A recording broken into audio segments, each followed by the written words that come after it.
compartiendo. ¿Qué nos podrían plantear ustedes desde Venezuela sobre la relación entre Estados Unidos y el narcotráfico? Te lo planteo porque históricamente sabemos que existen antecedentes, ¿verdad? Sabemos, por ejemplo, lo que fue el caso Irán-Contras, donde Estados Unidos fue sancionado internacionalmente por efectivamente montar redes de narcotráfico para poder distribuir armamento y financiamiento a la Contra, que eran el grupo que se oponía a la revolución, a los sandinistas, ¿verdad? En Nicaragua. Entonces hay antecedentes y hay otros antecedentes que vinculan a la derecha latinoamericana con el narcotráfico, como el caso de Fujimori, ¿verdad? Y Montesino, y así. Hay una seguidilla. Entonces, ¿qué nos podrían plantear ustedes desde Venezuela sobre no solo el uso que hace Estados Unidos del relato de narcotráfico, sino la relación entre el Estado profundo norteamericano y las bandas de narcotráfico? Porque sabemos que en Estados Unidos se lava, por ejemplo, dinero del narcotráfico. O sabemos que en Estados Unidos son los consumidores, ¿verdad? Eso es fundamental para entender lo que está pasando. Fíjate. Hay cárteles de la droga en los países productores, por supuesto. Y hay el mayor cartel de este continente está en los Estados Unidos, que además es el cartel que más se favorece porque es el cartel que legitima, que lava el dinero sucio, el dinero proveniente del delito del narcotráfico, con ganancias que van entre 420 y 675 mil millones de dólares anuales. Estamos hablando de un porcentaje que puede estar entre el 1.7 y el 2.7 del PIB de los Estados Unidos. Se lava y el 85% de ese dinero lavado en los Estados Unidos se queda en los Estados Unidos. Entonces, en esa lámina que tú tenías ahí, Nicolás, sobre el cartel del norte, permítemela si la vuelves a poner para explicar un poquito a todos los que, bueno, y un saludo a todas las personas que nos están escuchando en esta transmisión. Fíjense, ahí está resumido cómo funciona ese cartel. La base de ese cartel, la pirámide, es la parte de arriba, es los bancos y las empresas que legitiman, dirigen las corporaciones, hay empresas financieras, hay grandes empresas involucradas en el lavado de los activos a través de las empresas hipotecarias, son los que legitiman e inyectan ese dinero a la economía, bueno, con beneficios gigantescos, como decía, que está entre 400 y 675 mil millones de dólares anuales. Pero hay una estructura intermedia y una estructura local. Hay los llamados narcosajones o los señores blancos o los lores blancos, que son los que llevan la droga a Hollywood, a las élites de Wall Street. Es decir, hay una corrupción con el tema de la droga gravísimo. Hay un problema de drogas en Estados Unidos gravísimo. Un promedio de 100.000 personas mueren anualmente por sobredosis de droga, y hay una estructura para los ricos. Y luego hay una estructura para las clases medias y para los pobres. Están los brokers o los dealers o las estructuras de distribución. Están una red de camiones controladas por empresas de Estados Unidos en asociación con los carteles de México y de Colombia fundamentalmente, y están incluso las narcopandillas, las que controlan la pequeña distribución en las calles. Esa red funciona perfectamente. ¿Quién financia esa red? ¿Quién sostiene esa red? ¿Por qué no se ataca a esa red y se pretende crear una amenaza contra un país que la ONU ha certificado durante casi 30 años como un país que no participa, que no es relevante para el tema del narcotráfico?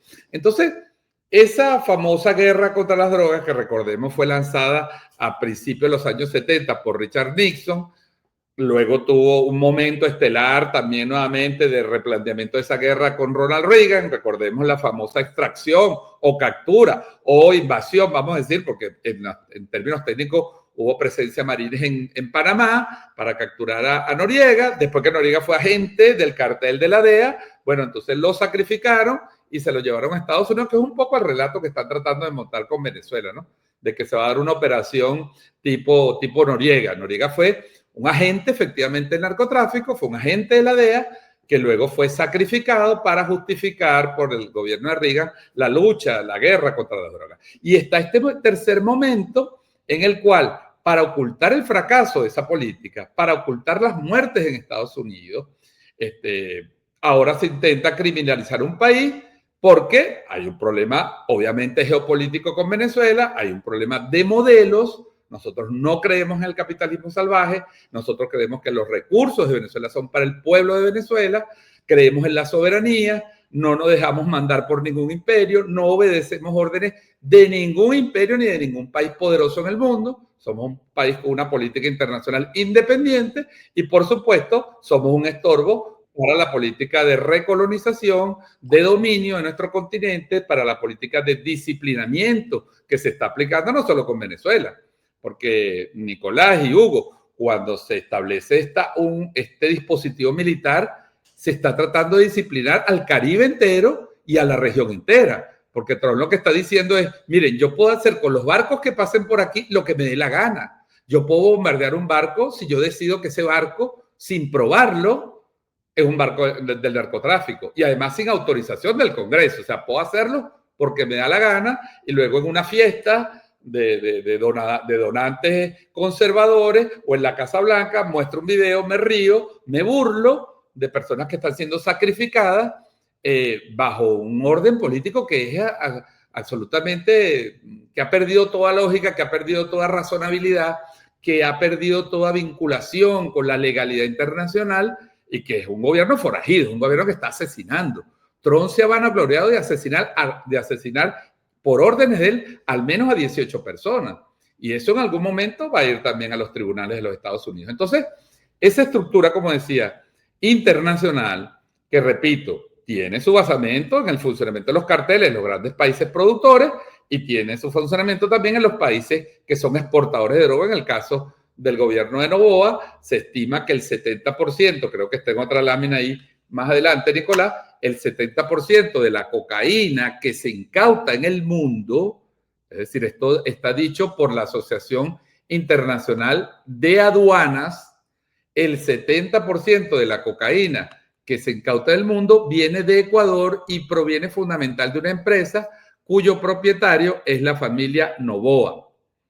Es decir, la familia de Daniel Noboa es responsable del 70% de la cocaína que se incauta en el mundo. Creo que te lo voy a buscar por aquí. Creo que esta es la lámina número 13. El negocio del narcotráfico en Ecuador. Creo que aquí hay algo sobre... Voy a buscarla, ¿ver? Sí. Ya vamos a ver, aquí están las rutas. Ya te voy a decir. Mira, acá Es la lámina de Ecuador. La industria bananera y el narcotráfico en Ecuador. Estos son datos de la Asociación Internacional de Aduanas, no son datos del gobierno de Venezuela.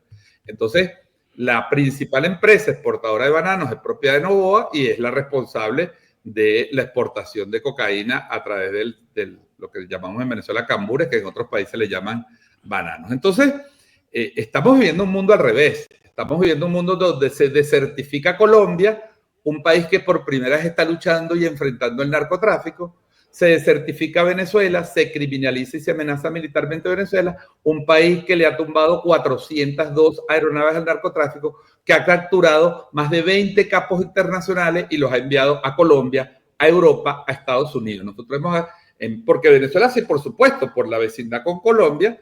Recordemos que nosotros tenemos 2.200 kilómetros de frontera con Colombia y, por supuesto, ellos tratan de usar la frontera para esconderse.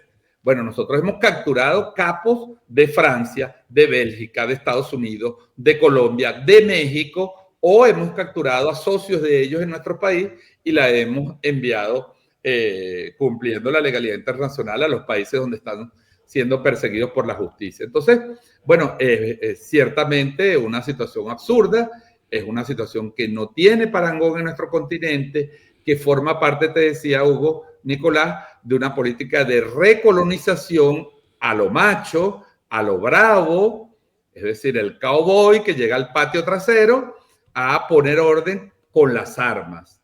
Porque como no pueden poner orden por las elecciones, porque los pueblos sufren derrotas, pero también se levantan, y a través de la democracia tienen la opción de elegir gobiernos populares, representantes populares y de cuestionar las políticas imperiales. Bueno, entonces ahora no basta con que los pueblos voten y que los pueblos elijan centro, izquierda, derecha, sino que viene un país poderoso y en un momento de declive internacional trata por la fuerza de imponer su hegemonía en nuestra región. Por eso hay que denunciarlo. Es algo muy peligroso lo que está pasando con relación a Venezuela y bueno, nosotros estamos en esa lucha en estos momentos.